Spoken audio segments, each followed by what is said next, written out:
All right, it's another beautiful Sunday evening. Good evening and welcome to Eye on Port here on Metropolitan Television, Metro TV. The show is proudly brought to you by the Ghana Revenue Authority, Goil PLC, Serene Insurance, Ghana Link Network Services, and Meridian Port Services, MPS. The show is proudly powered by the Ghana Ports and Harbours Authority, GPH. Our media partner is the Business and Financial Times, the BNFT. If you want to have a grasp of all that transpired in the show tonight, make a date and grab the Thursday edition of the BNFT, and you'll be able to see all that happened here on the show. We shall be getting interactive with you, and so all you have to do is to grab your phones and text us or WhatsApp us via our dedicated WhatsApp line, which is 0559 019 177, 0559 019 177. And at the appropriate time, when I pick signals from the production team, we shall be activating the phone lines for you to call in and contribute to the discussion. My name is Kennedy Mona. We are going for a quick break. When we return, we shall continue the discussion. Please do stay with us.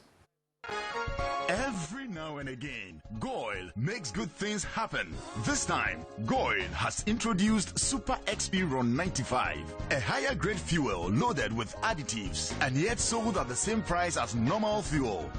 Goil Super XP Ron 95 enhances engine performance like never before. It maintains the engine by keeping it clean from carbon deposits. Goil Super XP Ron 95 is designed to burn slowly and thus improves fuel economy, making you save money after several kilometers.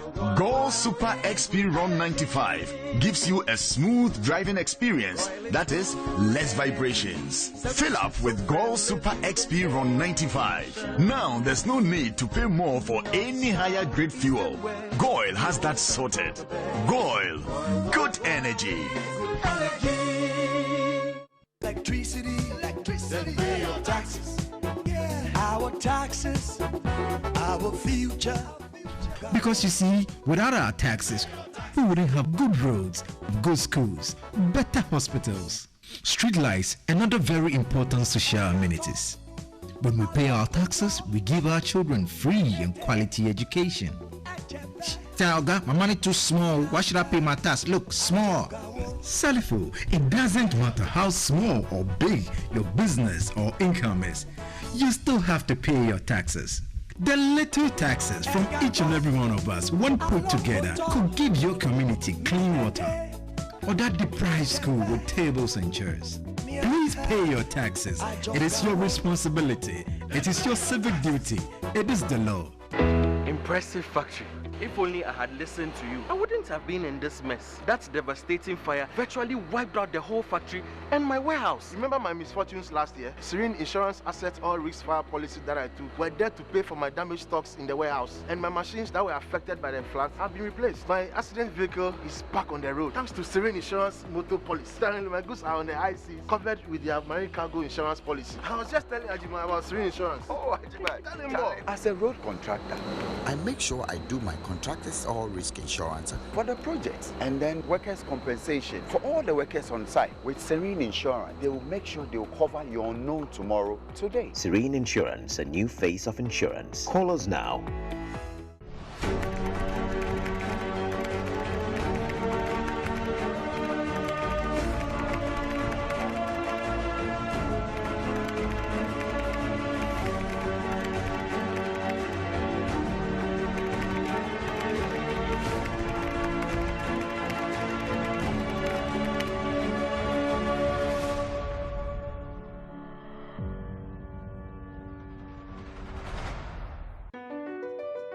MPS Terminal 3 is Africa's new state-of-the-art container terminal at Tema Port. For manufacturers, agro-processors and traders, the new port means business can be done faster. This infrastructure boost will improve Ghana's port handling capacity, connect more trading routes, and oil the engine of growth for the economy, creating greater opportunities across all sectors as Africa's markets merge and become the largest trading bloc globally. MPS, we connect, you thrive. All right, so you're welcome back. It's now time for us to take a look at happenings in the port and shipping industry in the course of the week. Ghana's leading oil marketing company, Goil PLC, has just outdoored the refurbished fuel station at Atico Junction around the Kaneshio Doko stretch. The Refurbished fuel station is one of Goil's 438 stations countrywide and consists of fuel dispensers, a lube bay, and a complex that will house a restaurant and a convenience store. The reopening ceremony was also an opportunity for Goil's team to interact with motorists and stakeholders of the fuel station. The managing director and group chief executive of Goil, Kwame Osei-Prempeh, explained that not only does Goil provide quality products, but buying from Goil is in the interest of Ghanaians. Ghana government has 78% in Goil, and the remaining shares is owned by 15,000 individual Ghanaians. We sell the best at the basic price. So if you move your car, you want petrol, and you bypass Goil and go to any other station, it means that one, you don't love your car, two, you are not economical. This message was further echoed by the South Zonal Manager of Goil, Helen Tremanting. As we always say, if you want quality products, please drive to Goil. Yen your town product papa. Goil there, yedia. Etimuni na mon drive you through here and get your quality service. The Blue Economy and Governance Consult is urging the media to develop closer ties with the fishing industry, which will result in the production of accurate reporting for the sector's overall benefit. The CEO of the Blue Economy and Governance Consult, Richard Ni-Ama Amafio, was speaking during the advocacy group's maiden media engagement in Tema. He said that in order for stories to accurately reflect events occurring on the ground, he expects media professionals and journalists to double-check facts with industry before publications are made. So we are very much aware of what is happening. We are very much aware of the challenges the industry faces. We are very much aware of the fact that our fisheries resources are declining. But as an industry, we believe that we need to do more collaboration with the media. The media seem too removed from the industry. The media seem to be only reporting on what they see. Probably one of the things we need to do is to try and see if at such meetings like International Commission on the Conservation of Atlantic Tuna, media houses that can go are made to join us so that they would understand how some of the processes work. Because if you attend, you realize that Ghana is doing so well in terms of our fisheries management. The challenge we face is to have a committed media houses that are reporting on the positives that are happening in the industry. Richard Ni-Ama Amafio, who is also the secretary for the National Fisheries Association of Ghana and the Ghana Tuna Association, also lamented other issues bedeviling the industry which need increased attention. For instance, in the tuna sector, the law requires that you have 50% foreign participation. So you find Koreans or you find Chinese who are partnering Ghanaians in the tuna sector. But the company that is incorporated must be a joint venture Ghanaian company. So you have a foreigner with a company, that partners a Ghanaian with a company, and then you have a joint venture Ghanaian company that is going into fishing. We have a number of joint ventures in many other sectors. In some of our natural resource sectors, you even have a full foreigners who are exploring our resources. But when it comes to the fishery sector, we've had a number of challenges. Just because with the advent of the trawl sector and a lot of people seeing Chinese, the perception is that the Chinese have taken over our industry. And so anytime anybody sees a foreigner, it becomes a problem. There have been Greek, there have been Spaniards, there have been Norwegians, there have been Japanese, there are still Koreans who have all been part of our fishing industry. There have even been Russians. Because at a point, we failed to build capacity. And we are still not building capacity. We've raised these issues several times with Regional Maritime University. That is so expensive for my company, for instance, to import a Korean captain and pay him in hard currencies at high rates. We would wish we have Ghanaian crew who will be doing those things. Unfortunately, we don't have. Today, we don't have a single Ghanaian fishing captain that any company can employ. All right, so those were happenings in the port and shipping industry in the course of the week. We are now going to take some international maritime port and shipping stories. India is ramping up efforts aimed at modernizing its fleet and is reviewing the requirements of the registration and operation of ships to ensure the quality of the Indian flag. As a result, the country's Directorate General of Shipping said the country is withdrawing trading licenses to all tankers that are 25 years old or above. Under the new order on age norms and vessel parameters, the Directorate has also banned the acquisition of oil tankers that are 20 years old or older. The same rule is applicable to bulk carriers and offshore fleets, except DP2 vessels. A ban on the acquisition of vessels of 20 years or older is also going to be applicable for specialized vessels, container vessels, cement carriers, gas and chemical tankers, harbor tugs, and dredgers. The Directorate said that the age norms will assist in ensuring the gradual phasing out of fossil fuel ships and ushering of alternate low-carbon energy efficient ships. At least 62 people, including 12 children, have died after a boat carrying refugees sank off the Italian coastal city of Crotone in the southern region of Calabria. The vessel had set sail from Turkey several days ago with refugees from Afghanistan, Iran, and several other countries and crashed on Sunday in stormy weather near Staccato di Cutro, a seaside resort on the eastern coast of Calabria. 81 people survived, with 20 hospitalized, including one person in intensive care. All right, so we're now going to take our word of the day, and today's word of the day is oil tanker. Oil tanker.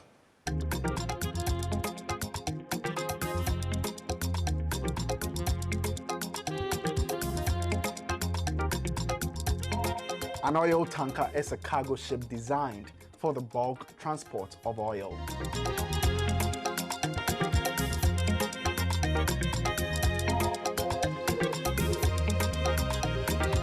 Okay, so you're welcome back. We are now zooming into our discussion proper tonight, and tonight we're taking a look at a very, very familiar topic.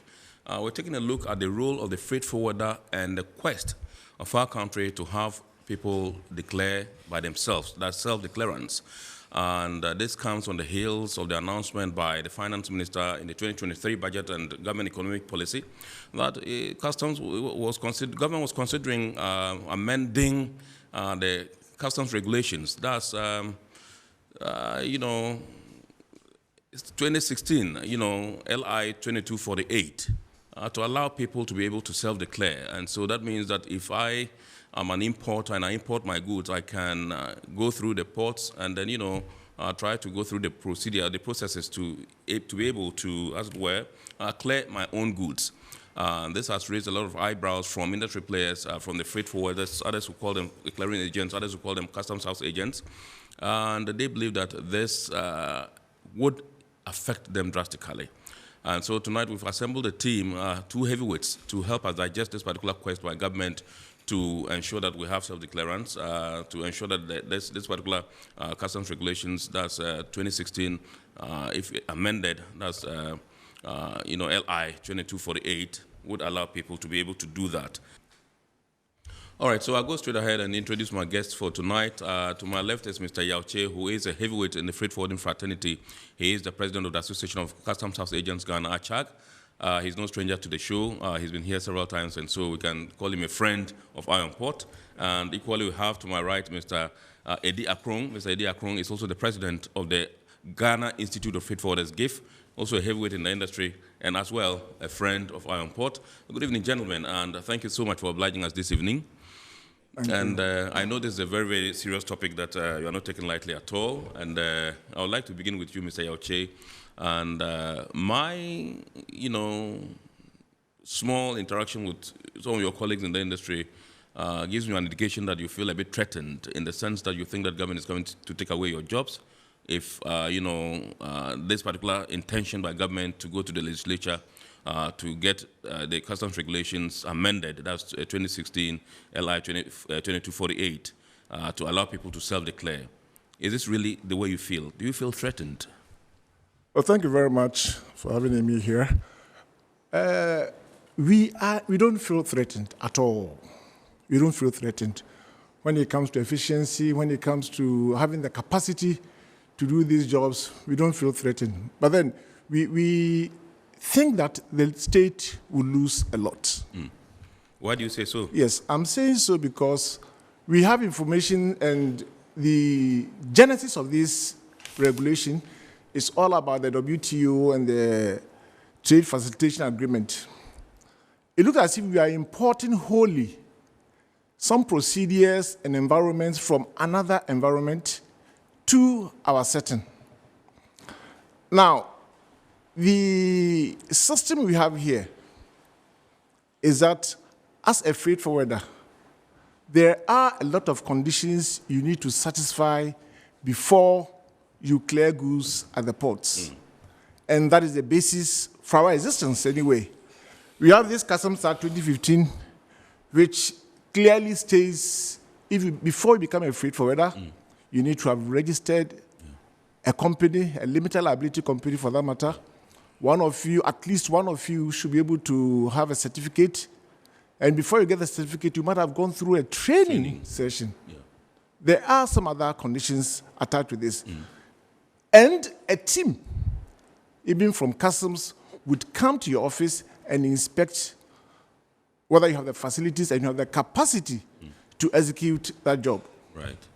Apart from that, they will even ask you to go and bond yourself with an insurance company before you be accepted to transact business with customs.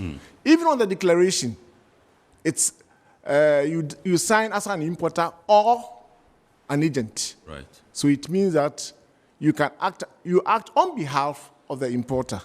So in this case, the government proposal is that they are taking the agent out and deal directly with the importer. We believe that, and we sincerely believe that, the state or the nation will lose a lot. One, let's ask ourselves, if the individuals that we are thinking about have the capacity even to execute this job. This system, isn't something you can take a day or two even to go through. No. And I wonder how we will educate the general public to get up from Sunyani or Tamale, or even in his own house, or come to Accra and put in this declaration, hoping that you should be able to go through and clear the goods at the port. Right. We believe that we need to take our time. We believe that asking individuals to come and clear their own goods would be disastrous for the nation. To be very, very, very disastrous for the nation. For example, if Kwame from Sunyani comes in, or even from Kumasi, from Accra, will we be able to identify him after the transaction has ended? What is his address? Our address system in Ghana is nothing to write home about.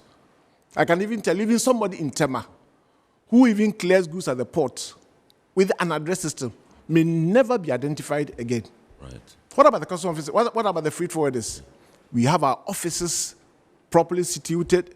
We have our offices properly inspected. We have a company. We have board of directors. We have management that we are known to customs, recognized by customs and recognized by the state. In case something goes wrong, you can easily fall on any of them. Absolutely. Directors, the management, the assets, and all that. So we believe that the government needs to take its time very, very, very, very well. Else, we are importing an environment, a foreign environment into our system, but we do have the conditions that exist in those countries. In the US, in UK, when you even give your house address, everything pops up. Your SNIT number, everything pops up. We've just started with our Ghana card, yes, but then we are not there yet at all. Right. So we think that, yes, The government wants things to be easier for everybody to clear. Fine. We will still be in existence to clear some goods. Fine. But then we think that even if you allow one person to come in, and the person even dupes the state, that will be the end of it. And there's a temptation that others will fall in. There's a temptation that even the clearing agents, why not? If others do it without registration, if others can do it on their own, why do you have to go and form a company, pay my taxes, have a properly constituted office and all that, and do that? Staff. So pay staff and all that. This time, if we don't have much to do in our offices, we are still maintaining our staff, paying them. Then let's all go and join. Kwame, when you are coming, don't bring it to the name of the company. You bring it to me, and I'll follow you up and go and clear for you. And the state will lose substantially. So that's our fear. Payment of taxes. Yeah, payment of taxes. That's our concern. Payment of taxes. Even those of us who are in as corporate entities, at times we have some diffractions here and there. How much more you're asking individuals to come and do what and go? Do you have any limit for them? I mean, to us, it doesn't make sense. Okay. We need to have a second look at it. Great. Very, very, very much. Awesome. Let me come to Mr. Eddie Akrong and find out from you. There are those who believe that you have enjoyed some level of monopoly all these years, and so it's time for them to break that monopoly. Do you agree? When we talk about mono is one, right? Monopoly, yes. Trust me, there are over 1,000 freight forwarding companies in the country. So, of course, where does monopoly come in? There are over 1,000 lawyers in the country. So nobody talks about monopoly and say. So let's go back to the question of, whether we are worried or we fear for. Of course, look, self-preservation is the number one rule. I mean, as you go out now, you would always want to protect yourself, protect your jobs. I make an analogy of you getting on the plane, and then the stewardess comes up to say, okay, they're giving the security features of the plane. They tell you that when the oxygen levels go low in the cabin, these masks will drop. But the first thing they tell you is to do what? You take care of yourself first. Even when you're with your children, they ask you do it first before you attend to. Why? The reason is that once you put down, then at least you have life or you have enough strength to take care of it. Right. So why are we worried about this? In fact, if you go into the trade facilitation agreement, which my brother talked about, in Article 10.6, this is what it says, and that is the reason why we're coming up with this. Okay. So in 10.6, it says that it talks about the use of the customs broker. It says, without prejudice to the important policy concerns of some members, that's members of the WTO, that currently maintain a special role for customs brokers, which is us. From the entry into force of this agreement, members shall not introduce the mandatory use of customs brokers. So the agreement is saying that, look, once this goes into force, although some countries have, clearing agents, and they have made special arrangements for them. It shouldn't be mandatory for anybody to say that, look, any country to say that, look, mandatorily go through a customs broker before you clear. So, no big deal. That has found expression in our laws, in the Act 891 of Customs. Right. Okay? Okay. But here comes 2015. Exactly. So in the Act 891, so that has found expression. How did they find expression? We have self-declarants. So there are companies now who actually do clearing without coming through the freight forwarder. Because all you need to do, like my brother said, you need to go through the processes as in the law. Right. If you look at the LI 2248 that you talked about, sections 40, regulations 19 to 33 will tell you all about how you have to license, how you have to. But then what do we do? So companies who want to do their own clearing from the port can actually apply to the customs commissioner and say, we want to do a clearing. They need to make sure that that company at least has an employee, one employee who has a customs certification. The reason is that you need to make sure that these people can actually do customs business. And so what do we do to get into this position? It means that for us, you have to be trained, you have to be certified, you have to be licensed, you have to be bonded. You have to go through all the police checks to make sure that you are fit to do what? Customs business. How are we going to do this now if you want individuals to just go in? Are you going to make it easier for them so that they would avoid all these things so that they can do their clearing? So be it. Look, even the legal, if you go to the court, you could always walk in and say, look, you want to defend yourself. But the judges sitting there know that, look, hey, they would even try to push to find what? To get you a lawyer to it, because they know you do not know the basics. And trust me, mother, what we do there is not a joke. Yeah. Okay? The systems that have been put in place and all that you have to, the kind of training that we go through to qualify to do that is not easy. I sent you two charts, which I wish you could show, so you could see the situation in which that is right now. As it stands, this is the situation that we have right now. Yes. Now, all those people you see on the line, I think it's on the screen now. Now, all those people. Is this where it should start from? Exactly. Yes, that's where it is. You like, okay, this particular slide is okay, all right. Sure. So all the, and I should give props to my brother Kwabna Fuswapia. This was part of his presentation, so I just want to show it. I borrowed it. Right. So all those you see on the left, right, are people that the freight forwarder in clearing one particular consignment has to deal with. This one has a headline, our prospects before. Our prospect before. So I just want to show you before and after. Customs to Customs Corporation, that's one.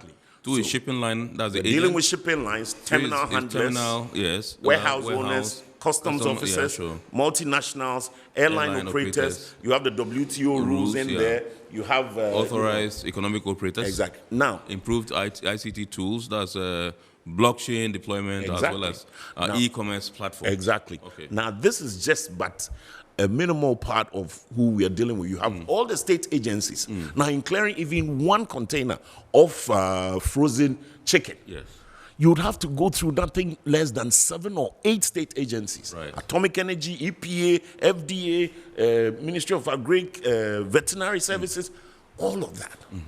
Now, why do we want to rework this whole situation? Now, if you show the next chart. Yes. Can you show the next chart, please? And then you will see how confusing this whole system will become. Now, the trader here now would have to individually deal with all of these people. Right. Now, why am I saying it's a very confused state? Now, you can take it off, that's fine. You see, in the Western world, the guys who actually wrote these laws and brought it to us that we certify, so be it. It's all good. They want to facilitate trade. What is their main aim? That they want to push their goods, their products that they have produced, they want to push through, and they don't want any impediments. Yes. But that is fine. Even in the Western world, they have found the greater use for the forwarder or the customs broker. Yes. And why do I say so? The world is changing.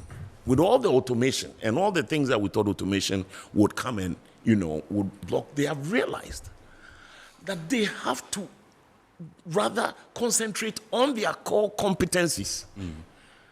And so they don't want to worry about the logistics of it and the chain. How do they get their goods from the port? How do they get their goods from a supplier to them? All of that right now is being taken care of by the forwarder or the customs broker. And so now they have third-party logistics, they have fourth-party, even up to fifth-party logistics who take care of the whole supply chain.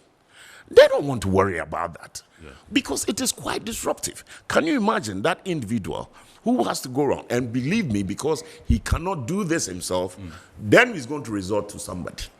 Now we're going to create a whole Guru boy situation there. Something that you fought so hard over the years to eliminate. Yes, absolutely. Because trust me, they will fall back on them. And then now these guys are the ones who are going to go do this and then say, oh, he's going to show you how to do this. Again, my brother talked about these individuals. Look, if you go, the post-clearance audit unit has rigged in millions.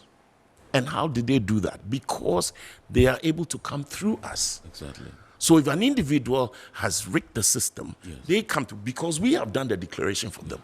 So even with us, you have double assurance of revenue not leaking, because even at the end of the day, when they are finished clearing and gone, they can come through us, and then we find these individuals. What are you going to do now if Kwesi Menu, because he's a Ghanaian, has a Ghana card, he lives in St. Louis, Missouri, he comes in, clears one box, and he's gone back. Now you are going to spread yourself thin, trying to look for him if you think there's been some malfeasance looking for him. Okay? Again, which one is the worry? So you try to figure out what exactly is the reason why. They talk about revenue. In fact, when you look at the budget statement, Sure, yeah. Are we losing revenue? Are you saying we're losing revenue because these people come through us? Now that is a huge, source of worry, because of course we are meeting our targets. Yes, yeah, there sure. is no problem, and the money is coming through us. We are the ones who are coming to pay, and making sure that this revenues is gained. Look, I was going through social media and I saw something from Dr. Ali Nachia. Yes, I know him. Yeah. Okay. He's a tax expert. He's a tax expert. Great. Now I want you to see the comment he made. Right. And I do not fault him. So the comment he makes on, and this is, he was providing insights on the proposed tax measures in the 2023 budget. Now, number 17, and this is on his social media, he talks about introduction of self-clearing system at the port. Yes.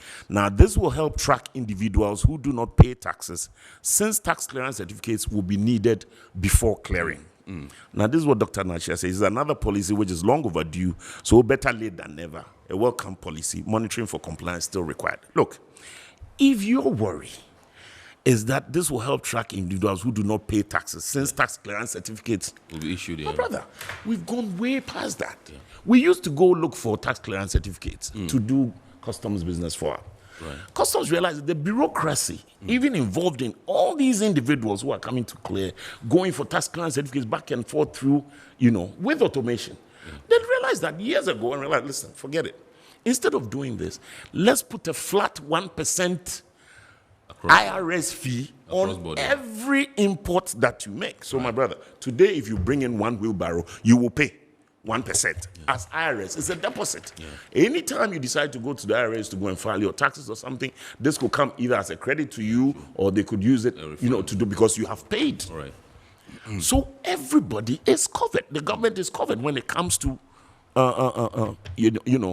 taxes. Revenue, sure. When it's IRS, because if the tax clearance certificate is your worry, it's already taken care of here. If you're not satisfied with the 1% and you want to increase the deposit to 2%, if you're not satisfied, then you want us to now reintroduce the tax clearance certificate. That could be done on the system. We have put in systems in place. The ICOMS is there, working fine. Yeah. The paperless process was put in. So if we're marrying all of these, if we still come back and say that the reason for this is revenue leakage, first of all, what data do we have from it doesn't add up, even from the self-clearance situation that we have right now? My brother, trust me, these companies who are so-called self-declarants still fall back on us to do half of their business. Because that is the plain fact. Okay? So, come to talk about revenue, you are safe here. Yeah. This is taken care of. Absolutely. And then when you, like the post-clearance situation, you can always find us. We will find these people. If we are culpable also, you can hold us because we are bonded with you.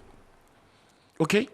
So the real reason, the real threat, like I say again, about self-preservation, if you are going to get, look, off the top of my head, which is also the worry, I can name 4 companies for you in Tema who employ over 1,000 people. Right. Youth of our nation. Just 4. I can name them right now. Over 1,000.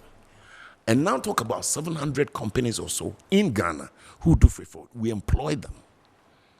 My brother, look, the socio-political issues involved there should be looked at seriously.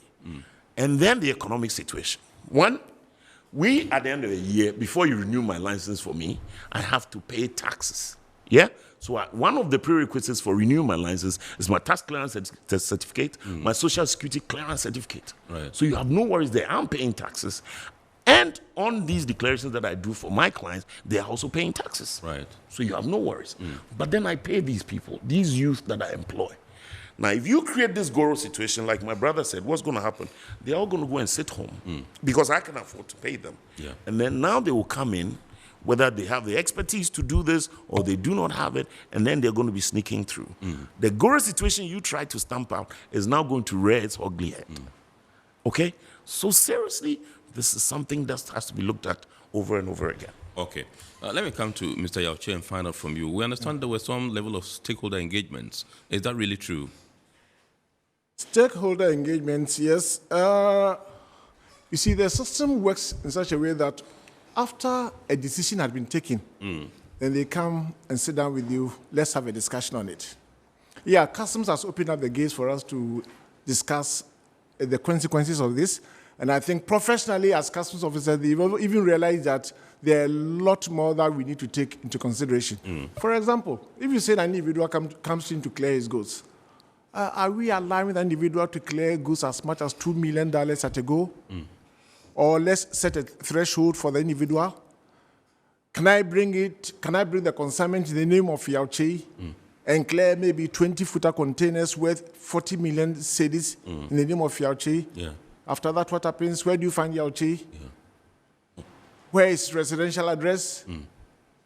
Are we capable? Do we have the data to track such a person?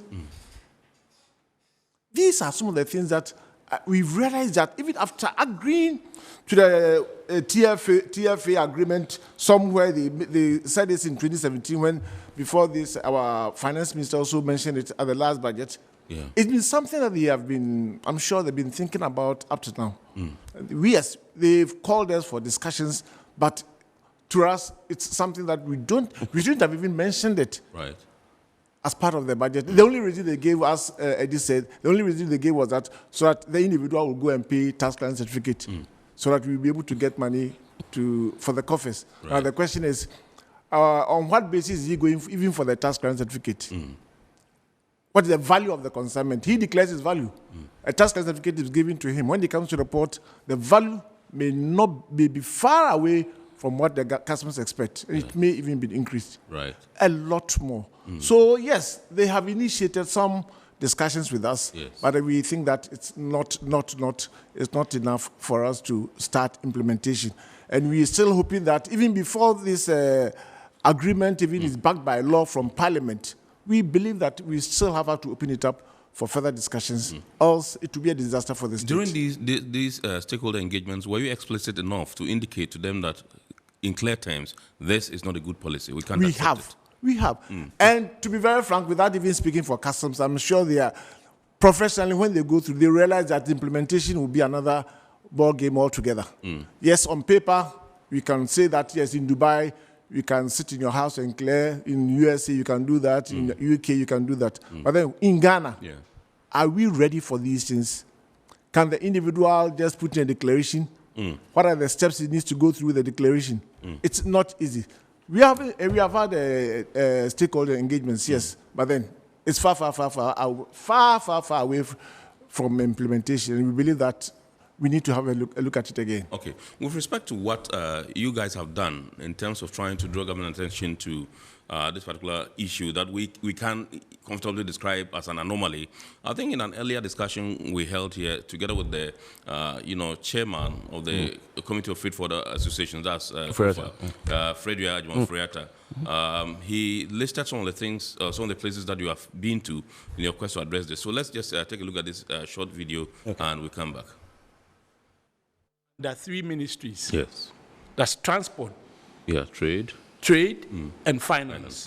So what we did initially was to seek for information because we thought there was something wrong. Yeah. So we have written under the Committee of Freight Forwarder Association, SCOFA, where I happen to be the Executive Secretary. We have written to three major select committees of Parliament. The first one is the Trade, Industry and Tourism, headed by Carlos.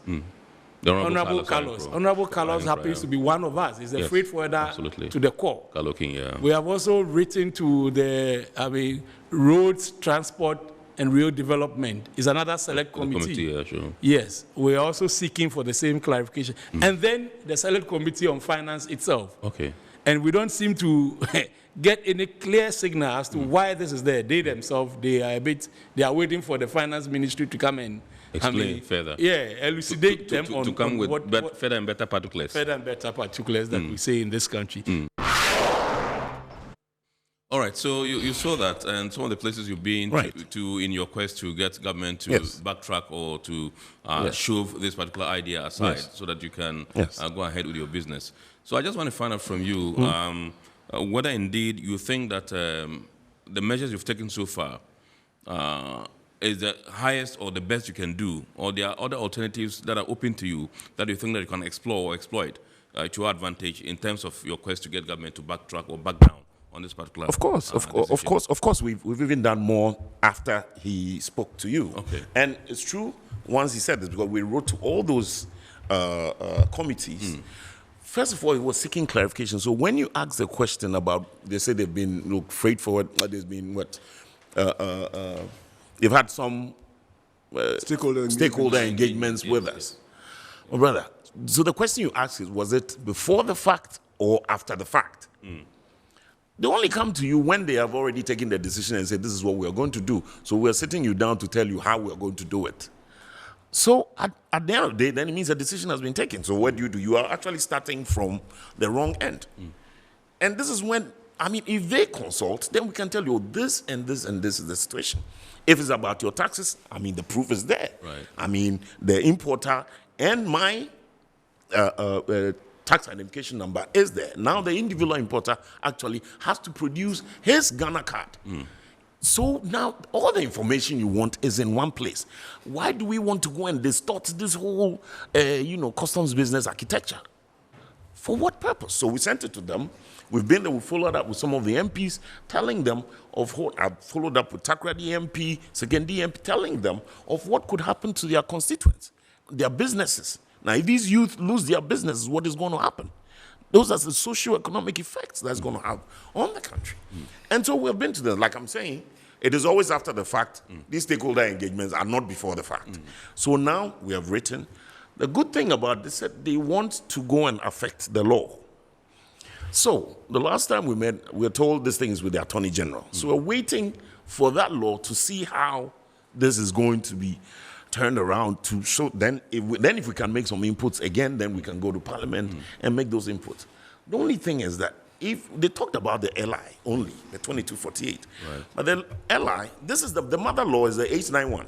So the 2248 are just regulations for this 891. If you look at something like Section 43, and that is where I get a bit worried.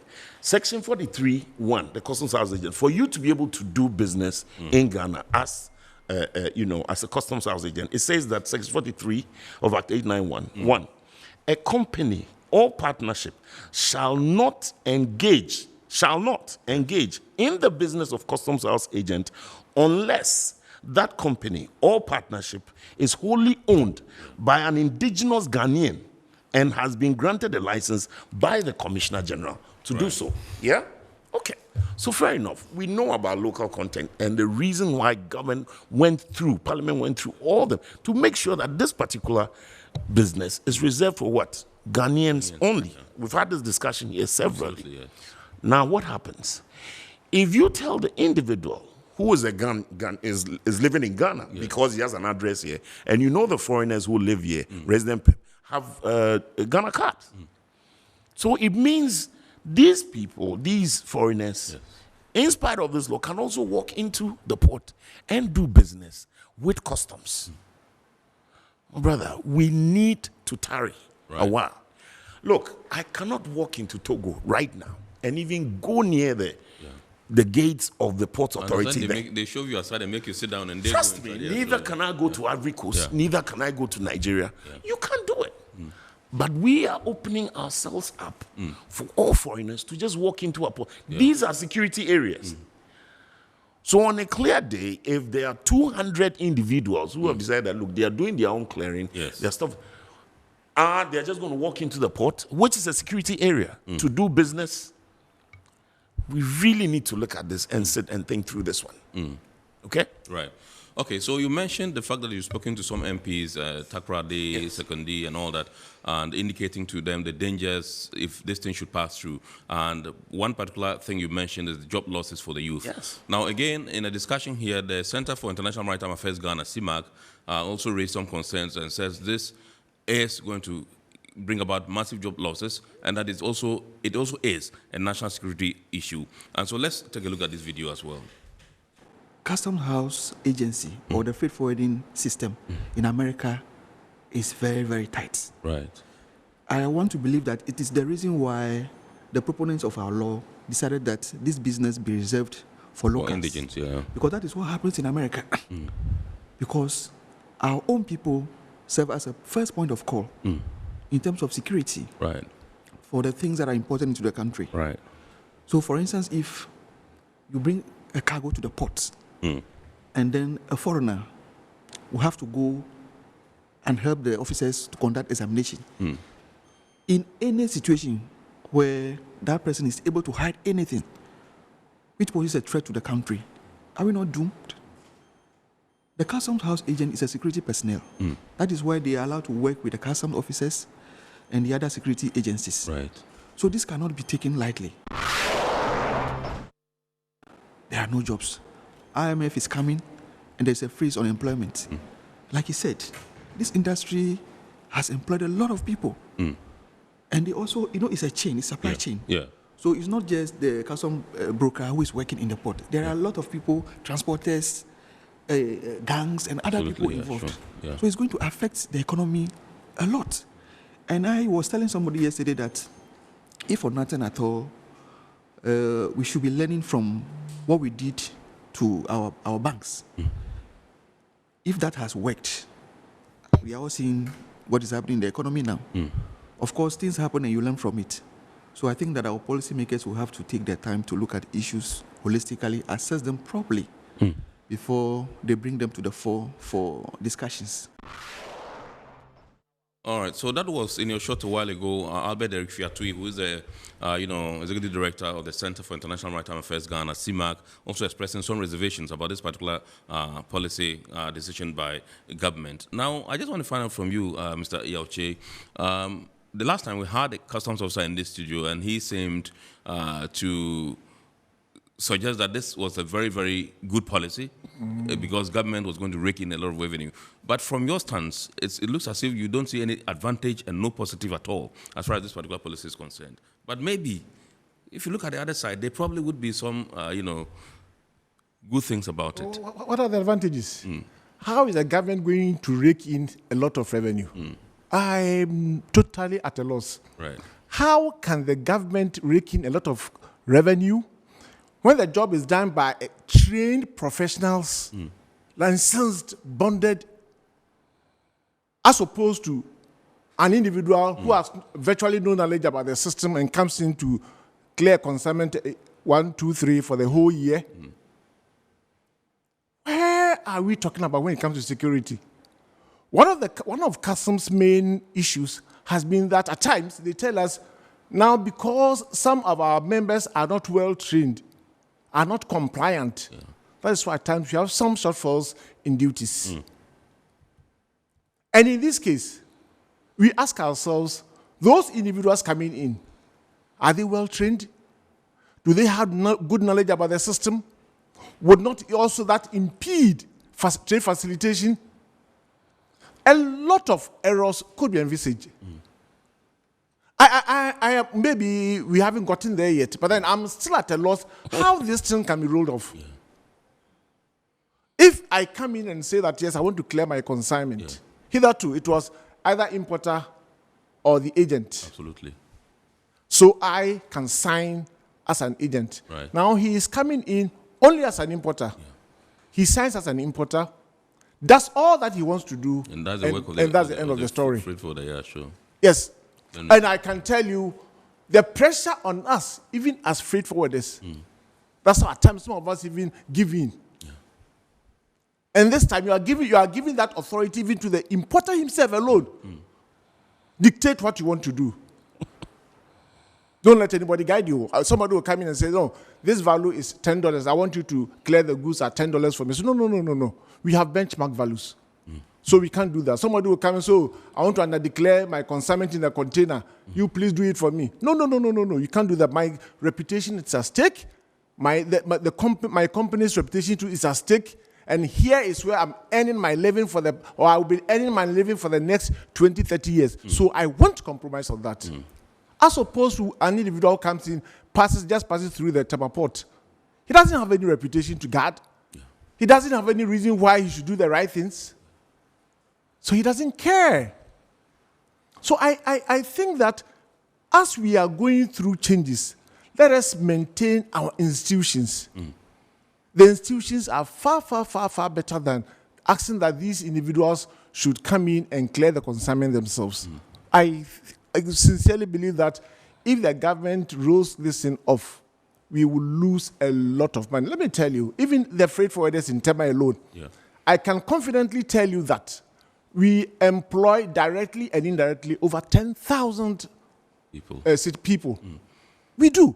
And they also have, dependents. Yeah, dependents. So the ripple effect. Yes, yes. There is no industry in Tema, or even in Takoradi, that even employ, more members of the public than freight forwarding industry. So why are we pushing them off? Why are we depriving them of their income? Now, the person who comes in does it on his own and goes away. No service charges, nothing. Right. But we offer these services and pay taxes on them and all other related taxes to the state. Now, so physically, these goods also have to be examined. You expect all these people to be trooping down from wherever, all parts of the country, and come to the port just because of 10 packages of goods or one container? No. And GPHA, even before you go to the premises of GPHA, they expect that you are authorized even to come there.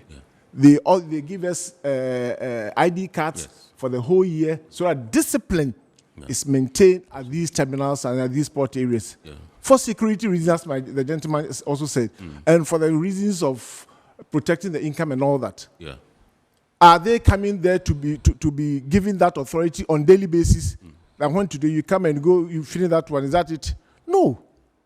I sincerely think that it will really go against the state. Not that we are being selfish, no. But we believe that immediately we open the floodgates. You open the floodgates for all others to come in, it will be disastrous. Right.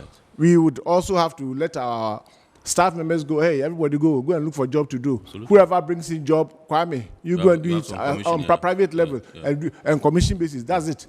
I will never use the name of my company even to clear goods again. And therefore, the state is deprived of yes. And I can assure you, no matter what you describe us, no matter the deficiencies we may have, a well-trained freight forwarder will do about 95% job better than an untrained citizen to come and clear the goods. Absolutely. Yes. It is not, you can't compare the two of us. I agree.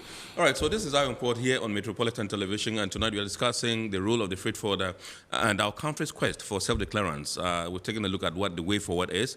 With me in the studios, Mr. Eddie Akron, who is president of the Ghana Institute of Freight Forwarders, and indeed Mr. Yao Che, who is president of the Association of Customs House Agents Ghana, and you heard them in their lucid presentations and submissions. They say they are really, really against government's decision as announced in the 2023 budget by Finance Minister, the intended amendment of customs regulations 2016, that's LI 2248. They are lucidly and explicitly against it. And so we're going for a quick break. When we bounce back, we'll continue the discussion. Please do stay with us.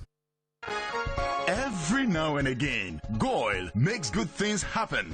This time, Goil has introduced Super XP Ron 95, a higher grade fuel loaded with additives and yet sold at the same price as normal fuel. Goil Super XP Ron 95 enhances engine performance like never before. It maintains the engine by keeping it clean from carbon deposits. Goil Super XP Ron 95 is designed to burn slowly and thus improves fuel economy, making you save money after several kilometers.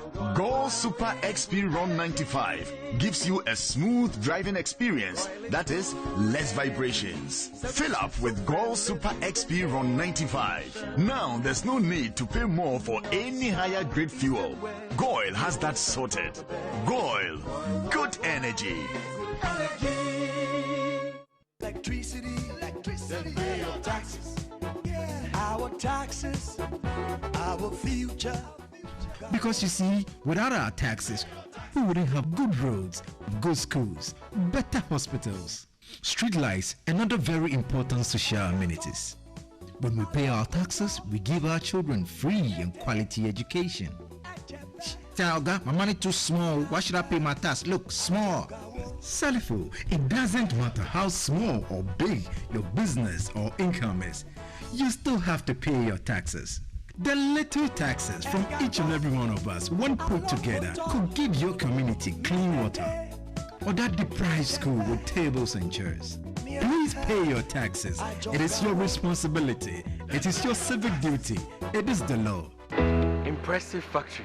If only I had listened to you, I wouldn't have been in this mess. That devastating fire virtually wiped out the whole factory and my warehouse. Remember my misfortunes last year? Serene Insurance Asset All Risk Fire policy that I took were there to pay for my damaged stocks in the warehouse. And my machines that were affected by the floods have been replaced. My accident vehicle is back on the road thanks to Serene Insurance motor policy. Currently, my goods are on the high seas covered with their marine cargo insurance policy. I was just telling Ajima about Serene Insurance. Oh, Ajima, tell him more. As a road contractor, I make sure I do my contractors all risk insurance for the projects and then workers' compensation for all the workers on site. With Serene Insurance, they will make sure they will cover your unknown tomorrow today. Serene Insurance, a new face of insurance. Call us now.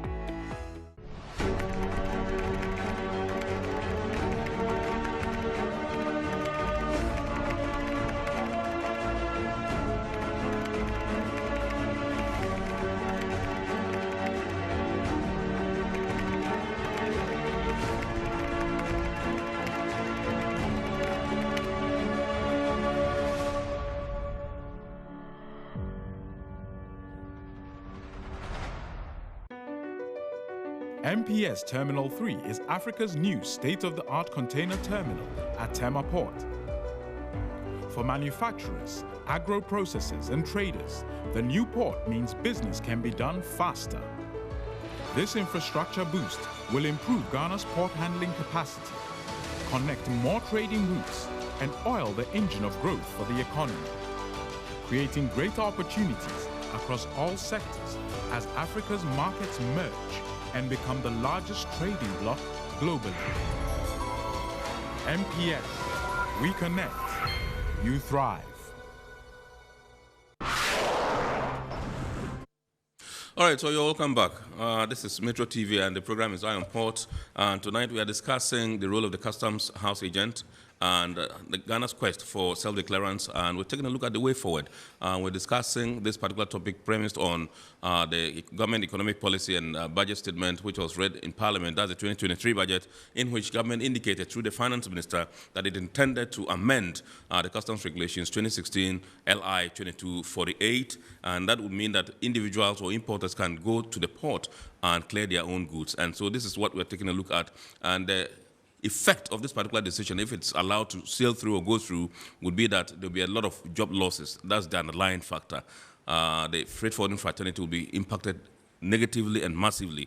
And that's why today we have in the studios Mr. Atico, who is president of the Ghana Institute of Freight Forwarders, and indeed Mr. Yauche, who is also the president of the Association of Customs House Agents Ghana, to discuss this particular matter. And you heard their submissions. They are really against this particular policy, intended policy by government. And so we're continuing with the discussion. Now, you mentioned training. I'm coming to you. He mentioned training and, shortfalls in duties. You mentioned that. Yes, and I just want to find out from you, because you go through a lot of training. This even came up in the earlier beginning, in the beginning of the discussion. You go through a lot of training to get certification, to get all this whatever from customs, the proficiency certificates and all those things. Yeah, and so I just want to find out from you whether you feel shortchanged by this particular intended decision of government. Of course, you're going to feel shortchanged if, and I say this, with a bit of. You're going to feel shortchanged if, by affecting the law, anybody will say that, as for the individual, when he is coming to do his clearing, then let him avoid this. Let him avoid the certificate. Let him avoid training. Let him avoid licensing. Let him avoid being bonded. That will be a very, very dangerous road to tread. Because like my brother said, trust me, the trained professional, the freight forwarder, will do 95% of the job better than an untrained individual who walks in. You see, the reason why you wonder, you begin to think that, somebody just gives us a bad name. You give a dog a bad name just to hang it. Someone says, these people, they're like, please, look, we've come a long way. Like I set out to say, if you look at the Western world right now, those who brought us these laws that we have accented, these facilitation agreements that we have accented to, listen, they have found even better use of the customs broker than we do on this side. In this day and age, there are companies now who are using freight forwarders as what? Vendor-managed inventories partners. So that even if, their inventories are going... Take that, vendor... Management inventories. Okay. Yeah? Okay. Now, these are VMI. VMI. Okay. There are companies now who are connected to freight forwarders who have the technology and with their suppliers also. Now, if their levels of inventory are going low, okay, it comes through the system, so they will know that, okay, there's lead time for importing these particular goods. So because they are connected through the freight forwarder, who is their third-party logistics partner or fourth-party logistics partner, they get to see that these inventories are going low. Straight away, the suppliers also get to know. They start producing these things. And then shipment time, looking at the lead time, these things get back in time to either fill their shelves or go to their factories to get their factories running. So please, you cannot, this is a chain, like you said. You cannot take out that link and say that, oh, individuals, that's fine. If that individual, like I'm saying, that is taken care of. In fact, if you look at the definition of an importer in the law, that individual is included. As the importer, we are also included because we do documentation on their behalf. That is holding agency for them. But if you say that individual should do it, then please do not lessen any of these prerequisites that makes the person be able to do the clearing. So make sure you train him. Make sure you certify him. Make sure you license him. Make sure you bond him. So that tomorrow, if he does something and walks away, you can actually get, and then your revenue will not go into, into the gutters. Are you going to do that for the general public? I was listening to say what the other day. He says, look, going back to basic economics, Adam Smith, division of labor. There's a reason why somebody is a mechanic, and so he does his mechanic job. There's a reason why somebody is a horticulturist. There's a reason why somebody's a doctor. There's a reason why somebody's a nurse. If you just look at it and say, oh, maybe somebody say something. Oh, look, we have cited certain documents, and I call them faceless documents because there's no heading, there's no signature. No signature. It's just on plain paper, and we know that these things have been handed around, telling the politicians that, oh, these people, look, we are losing so much revenue. These people are the cause of the revenue. 70% of the reason why we are losing is why. Come with facts, come with data to tell us even that this existing situation that you have with individual companies who do their self-clearance, how has it helped your revenue so much rather than using the freight forwarder? Absolutely. You can't do it because there is nothing like that. And at the end of the day, when you are, when we are shouting on top of our voice, oh, we've made our targets, please say thank you to us. Because listen, we are the main reason why this happens. You understand? And so look, giving us a bad name just to say, oh, hangers, oh, get rid of, really? My brother, this is not going well. Look, if you listen to the politicians again, the sing-song and the mantra of every politician is what? The private sector is the engine of growth. You want to kill it, then the engine is dead. You kill the private sector, the engine is dead. Absolutely. So I told you, even in Tema, like my brother said, if I have 4 companies, I can mention off the top of my, over 1,004. So if there are 700 companies, if my brother is employing 50, if I'm employing 20, he's employing, do you know the numbers? The trickle down effect. If these guys should lose their jobs and go to sit at home. Sure. That's where the element of national security comes in. Seriously. You understand, my brother? And so we should look at this. It's not like we're being selfish. Of course, I said self-preservation is very important. Absolutely. I have selfish reasons to save my business, but it is for the good of our country. Absolutely. Absolutely. All right, so let me come to you. He rightly mentioned the fact that, yes, the Customs Act 891 of 2015 makes this particular industry the sole preserve for indigents, for locals in our country.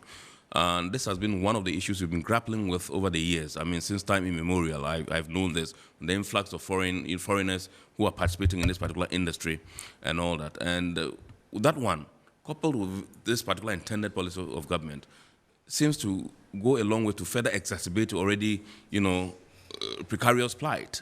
Do you agree? Yes, I 100% agree. You see, what is even happening now in the system is that the law that gives the sole preserve to indigenous Ghanaians. Yes. Now, these foreigners have been able to go around it, and they call one Ghanaian. And partner with the person. Yes. The fellow will not front for them, yes. He will be fronting for the foreigners. At times, even when you go to the port, you see some of these foreigners physically moving from one desk to another, led by a Ghanaian, a young boy. Actually, every month I will give you 2,000 cedis or 1,000 cedis. And he will be following him through all the decks and clearing his consignment. But they ask ourselves, how much is the state losing from the activities of this foreigner? And in the same vein, we are saying that just as you are doing for the declarants, and they've been able to go around the law, they've been able to go around to the law in such a way that they are using our own people. Of course, they are vulnerable. Right. Some of them who don't have jobs to do. All that I need to bring my Ghana card. And absolutely. He will go around with you and give you 2,000 cedis a month. But then the issue is, how much is the state losing? How much is the state losing? So he goes around with him. And he fronts as the indigenous Ghanaian. And therefore he's able to satisfy the conditions of the law. In the same vein, when you come to the present proposal that they are making, that individuals can go. All my staff members, they just go around. Can I help you, my dear? You have a consignment? Yes. Let's go. After that, you give me 10 cedis or 20 cedis. And that 20 cedis, 10 cedis would never be declared. You won't pay taxes on that, as opposed to what we are doing now. No VAT, no PAYE, nothing. No tax will be paid. And he will front it for the individual, go through the whole system, clear the consignment for the person, and voila, we don't have any problem again. So that is what we are envisaging. And we can tell you that if you want to know what will happen next, look at what is happening now. Right. And it is highly possible. Even our own customs officers, some of them even be tempted to even lead some of these individuals and clear the consignments for them for an unofficial fee. They will do that. And do I have to come and sit down and sit down for them to take me through their system? And the ICOM system for ICOMs, for example, almost every other day, they are upgrading the system. New information comes up. And how do we communicate even that to the individuals? When there's a new policy, introduction of a policy by customs, normally they bring it to the freight forward, even the associations. The association would send it through their members for them to know that this is what the new system is coming up. In the case of the individual, who even sends this information to them? I mean, practically, it's not possible. Practically, it's not possible to do some of these things. So we are still insisting that, yes, you may have reasons why you think that individuals should be able to come and clear their goods, but don't be emotional about it. Don't be emotional about it. Let us put the figures down. Let us see the role that individuals will come and play, unlicensed, uninsured, uncertified, and they don't meet any of the conditions. Are we again saying that those conditions that customs have set up for us to clear goods, those conditions do not matter any longer? Right. Now, if you are doing no conditions for the individual, then all of us will jump into it. Okay, fine, no conditions for us. So let us do it. That's right. We are smart if we even go to the police headquarters. Yes. To be given authority that that you don't have any criminal records. Absolutely. How?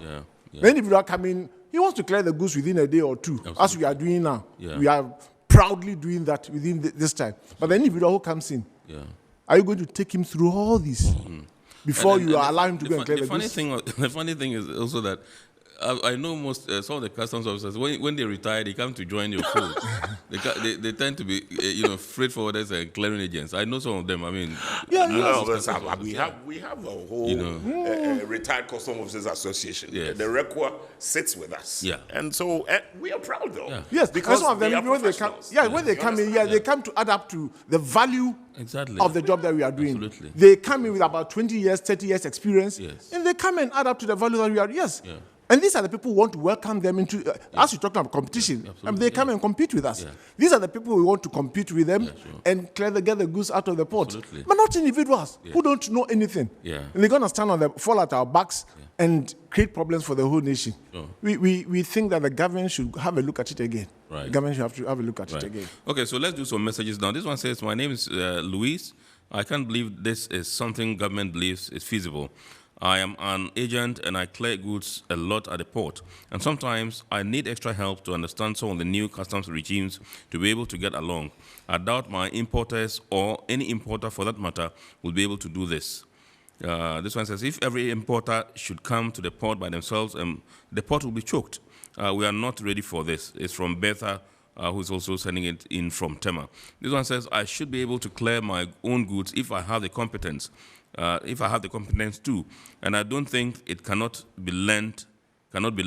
This is my opinion. My name is Frank.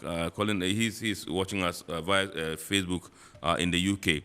This one says, I don't get the agents in the studio today. I thought importers are those who pay their own duties. I stand to be corrected. Ben in Takoradi. Okay, Ben. Yeah. So the importer pays his duties, but what do? We do that on behalf of the importer. Right.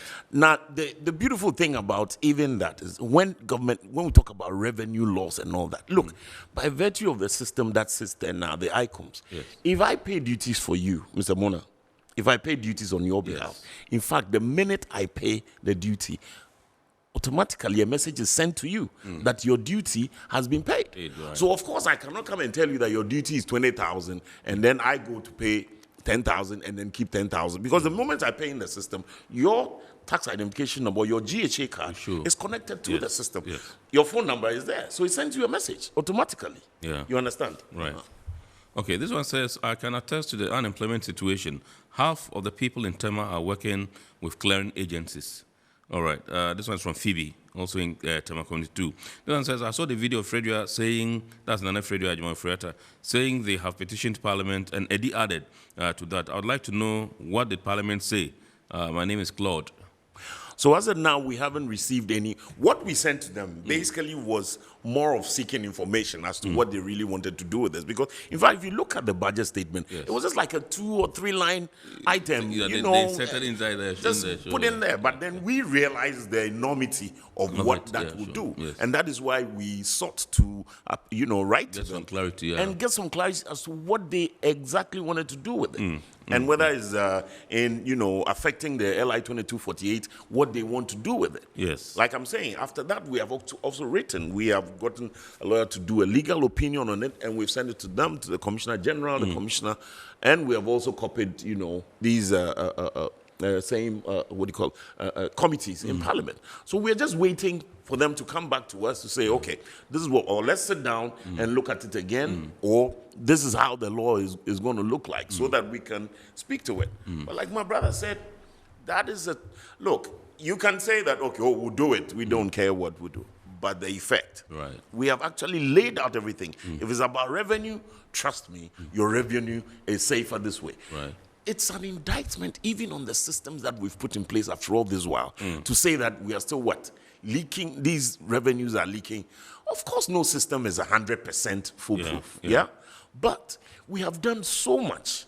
The integrated customs management system, bringing in the, the paperless policy, and all these things that we've put in place.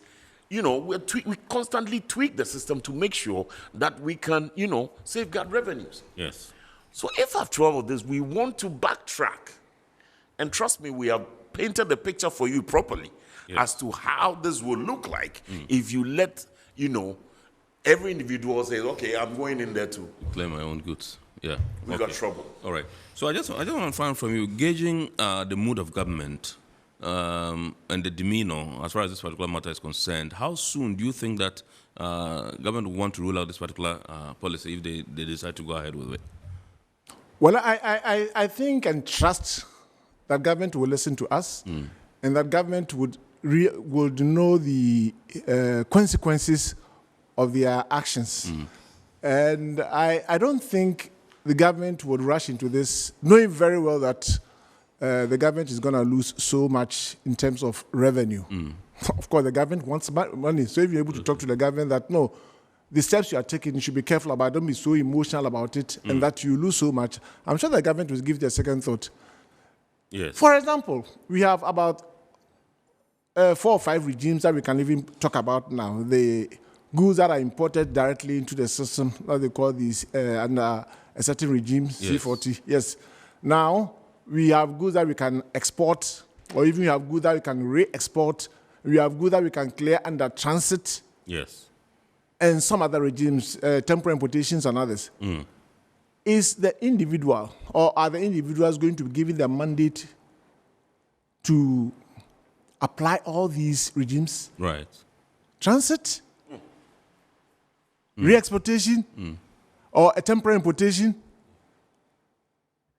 These are some of the areas I think that the government, I trust the government would never go against this. Even customs, I'm very sure customs will never even give them the red light or the green light, to start implementation. And I'm sure they will still open up the gates for us to have further discussions on this. Else, the government will really lose. At this time, that even internet fraud or technological fraud, will be, somebody will sit down somewhere, plan, import a whole consignment, and take it out of the port without any trace, any trace.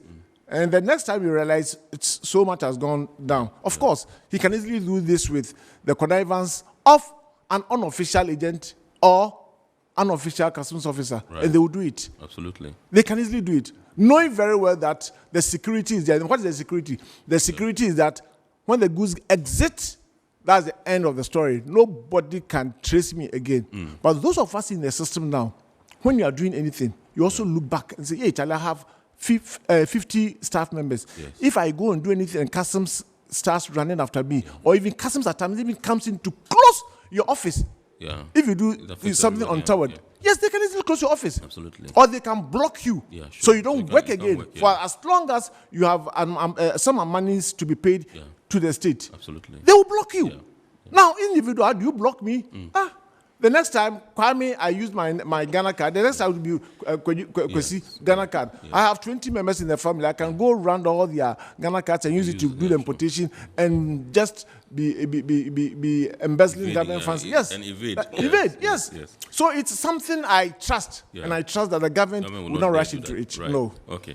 We have barely 3 minutes to go. Somebody says, hi, we'll give leverage on this research hub to bring us a study on this particular subject. This is Atu. Of course we will. We've already actually started going to the paper. You can expect that. We have done that on several, policies that we brought. Some of it, which I'm happy to say that, look, we told them they won't listen, but then later on, I think they realized what the mistakes were. Like I'm saying, as my brother said, if they would listen, please, it is very important. This hinges on the social, political, all the issues we've talked about. Socially, there's a very dangerous thing, like I'm saying, it's going to be a national security nightmare for all these people who are going to go sit at home and have nothing to do because they're not getting paid. Okay? Like I'm saying, politically, with them also, they keep telling us that the private sector is the engine of growth. Do you want to keep the private sector booming? I think it's time for them to listen. All right. Thank you very much indeed, Mr. Idi Akrong, and who is the president of the Ghana Institute of Freight Forwarders, and indeed Mr. Yauche, who is president, Association of Customs House Agents, Ghana, ACHAG. Tonight we've been discussing the role of the Customs House Agent and Ghana's quest for self-declarance and the way forward, and you heard them. They are strictly against this particular intended policy of government to amend the Customs Regulations 2016, that's LI 2248. They say it's a no for them. And so we'd like to say a big thanks to you, gentlemen, for obliging us as usual. friends of Iron Port. I declare you. Thank you very much. We're grateful to you, and we're grateful to our sponsors, Ghana Revenue Authority, Goil PLC, indeed Serene Insurance, Ghana Link Network Services, and Meridian Port Services, MPS. Remember, the show is proudly powered by the Ghana Ports and Harbours Authority, and the abridged version of the show is aired on Ghana Television every Wednesday at 8:30 p.m. Make a date and watch that one.